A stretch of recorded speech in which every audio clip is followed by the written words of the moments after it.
Assalamualaikum warahmatullahi wabarakatuh. Perkenalkan, nama saya Retno Wahyuni, mahasiswi Program Studi Sistem Informasi Universitas Internasional Semen Indonesia. Di sini saya akan menjelaskan sedikit tentang Supervised Learning dari jurnal yang saya dapatkan, yaitu Supervised Machine Learning, Model for MicroRNA Expression Data in Cancer, yang disusun oleh Indra Waspada, Adi Wibowo, Noel Segura Meras, Departemen Informatika Universitas Diponegoro, dan Departemen of Micro Nano Mechanical Science and Engineering, Nagoya University. Yang pertama yaitu pendahuluan. Kanker adalah penyakit mematikan kedua setelah penyakit jantung.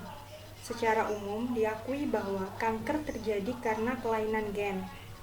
Data ekspresi gen secara umum memiliki sejumlah besar fitur yang memerlukan analisis untuk mendiagnosis dan analisis penyakit untuk membedakan jenis kanker dan penemuan obat. Teknik klasifikasi sel kanker berdasarkan data menggunakan metode machine learning. Pada penelitian ini membandingkan untuk menentukan keandalan model yang diuji dalam berbagai kasus. Di sini ada beberapa model yang digunakan, yaitu decision tree, naive Bayes, neural network, dan deep learning. Metode yang digunakan pada penelitian ini yaitu yang pertama mengumpulkan data, yang kedua decision tree, yang ketiga naive Bayes, yang keempat neural network, dan yang kelima deep learning. Mengumpulkan data. Data yang digunakan dalam penelitian ini yaitu data ekspresi mikrorna pada kanker dan sel normal dari National Cancer Institute (GDC) pada portal berikut. Dapat dilihat yaitu data dari tabel 1 yaitu yang digunakan.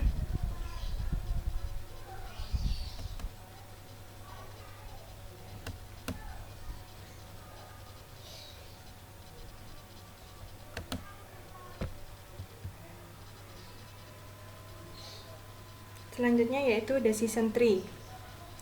Algoritma decision tree bertujuan untuk memperoleh subkelompok homogen dari atribut kelas yang telah ditentukan dengan berulang kali mempartisi ulang kelompok sampel heterogen berdasarkan nilai atribut fitur. Pada akhirnya akan menghasilkan struktur seperti pohon dengan cabang-cabangnya menjadi atribut fitur dan daunnya akan menjadi subkelompok.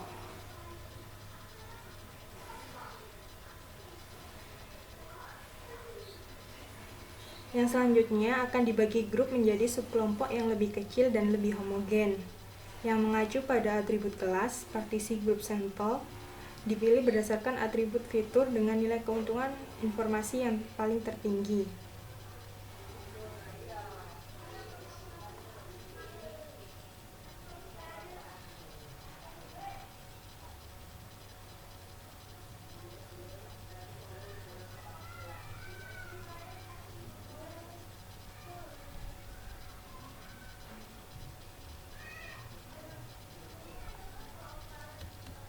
Yang selanjutnya yaitu naive Bayes. Klasifikasi naive Bayes adalah penggolongan probabilistik sederhana berdasarkan penerapan teorema Bayes dengan asumsi independensi yang kuat. Keuntungan dari classifier naive Bayes adalah hanya membutuhkan sejumlah kecil data pelatihan yang memperkirakan rata-rata dan varians dari variabel yang diperlukan untuk klasifikasi.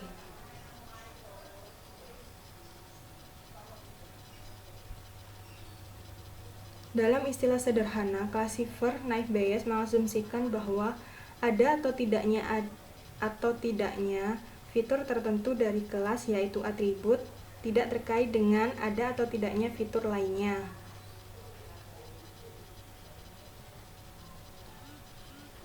Misalnya, apabila buah dapat dianggap apel jika warnanya merah, bulat, dan berdiameter sekitar 4 inci. Sekalipun ini bergantung satu sama lain atau pada keberadaan fitur-fitur lainnya, Classifier Naive Bayes menganggap semua properti ini berkontribusi secara independen pada probabilitas bahwa buah ini adalah sebuah apel.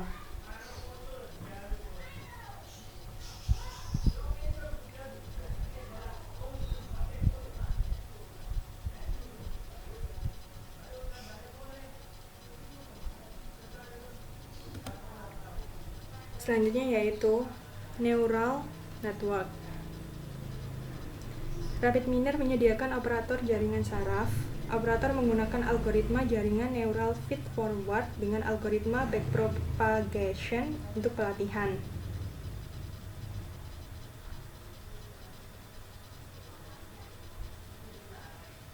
Struktur jaringan saraf tiruan terdiri dari neuron yang terhubung yang dapat memproses dan mengirimkan informasi. Keuntungan dari neural network adalah kemampuan beradaptasi yang dapat mengubah struktur informasi eksternal dan internal yang diperoleh selama fase pembelajaran. Penggunaan neural network saat ini adalah untuk menemukan pola dari sekumpulan data atau untuk menemukan model hubungan yang kompleks antara input dan output. Sedangkan algoritma backpropagation neural network atau BPNN digunakan untuk melakukan perulangan pada 2 tahap propagasi dan diulangi hingga mencapai hasil yang dapat diterima baik.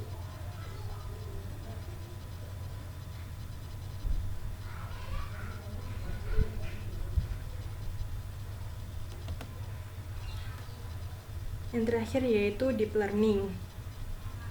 Deep learning didasarkan pada jaringan saraf tiruan feed-forward multilayer yang dilatih dengan penurunan gradien stokastik menggunakan backpropagation.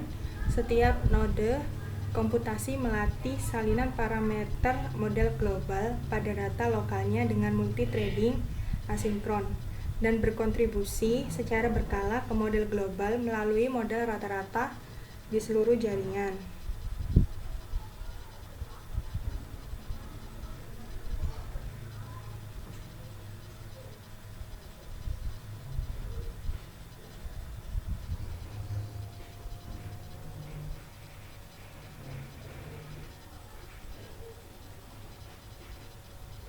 Lapisan tersembunyi diproses sebagai stokastik deterministik berulang feed-forward.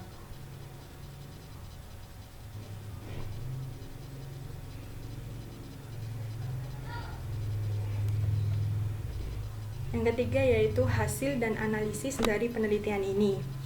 Tujuan percobaan dari penelitian ini adalah untuk membandingkan kinerja beberapa metode supervised machine learning dalam menentukan metode mana yang terbaik. Kinerja metode diperiksa dengan mengevaluasi keakuratan hasil, yaitu seperti di bawah ini. Precision, TP, atau true positif dibagi true positif ditambah false negatif. Yang kedua yaitu recall, true positif dibagi true positif ditambah false negatif. Accuracy, true positif ditambah true negatif dibagi true positif ditambah true negatif ditambah false positif ditambah false negatif.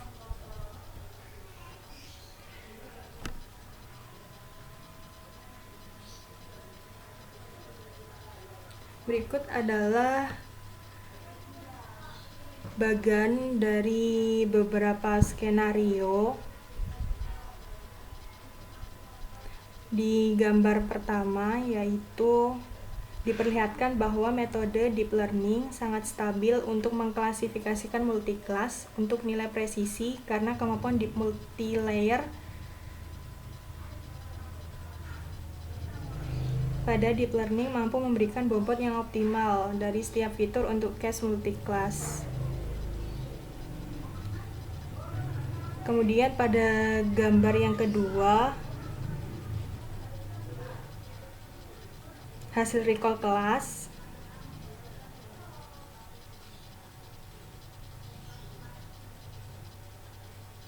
Metode pembelajaran mendalam mampu mendapatkan nilai recall kelas lebih dari 60%.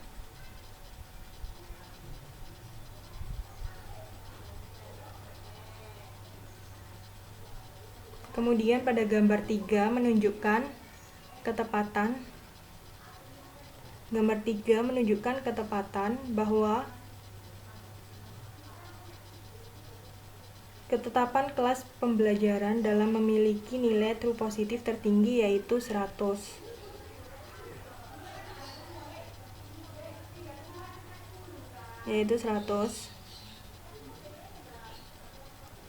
Kemudian di gambar 4, hanya metode pembelajaran yang mendalam atau deep learning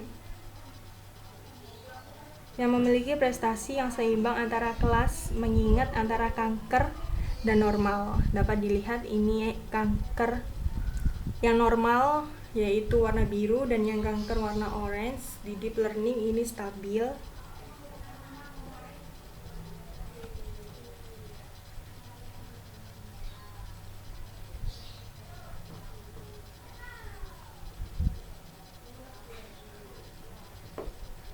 Kemudian pada gambar 5 menunjukkan deep learning dan neural network. Deep learning dengan neural network memiliki kinerja yang hampir sama dalam hal presisi, apalagi metode lain yang memiliki nilai presisi yang lebih tinggi. Hasil yang sama juga terdapat di gambar ke-6.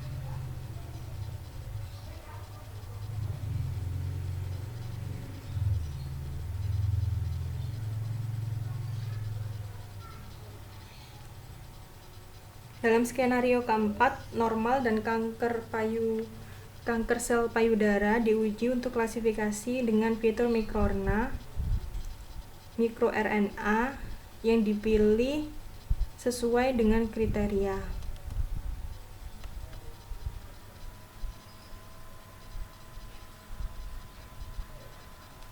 Kemudian pada gambar ke-7 menunjukkan bahwa pembelajaran mendalam yang deep learning menunjukkan deep learning, decision tree, dan neural network memiliki hasil presisi yang tinggi daripada naive Bayes yang normal dan cancernya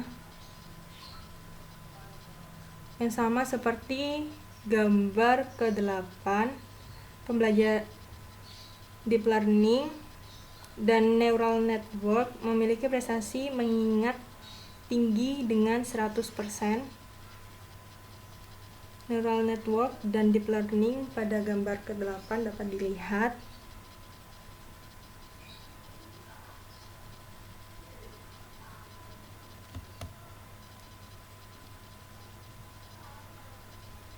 Kemudian pada gambar yang ke-9 menunjukkan bahwa hampir semua metode dapat memiliki hasil presisi yang tinggi, kecuali true negatif pada neural network.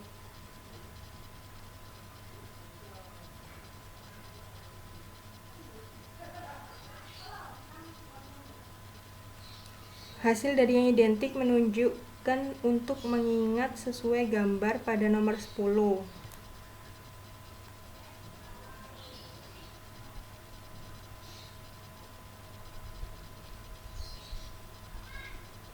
Kemudian pada gambar nomor 11 menunjukkan bahwa semua metode dapat memiliki hasil klasifikasi yang sempurna, yaitu dapat dilihat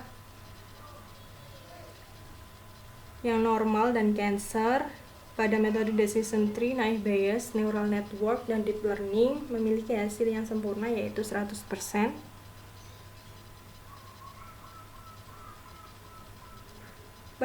Pada gambar 12 yaitu skenario terakhir, sel-sel serviks normal dan kanker diuji untuk klasifikasi dengan memilih fitur diagnostik.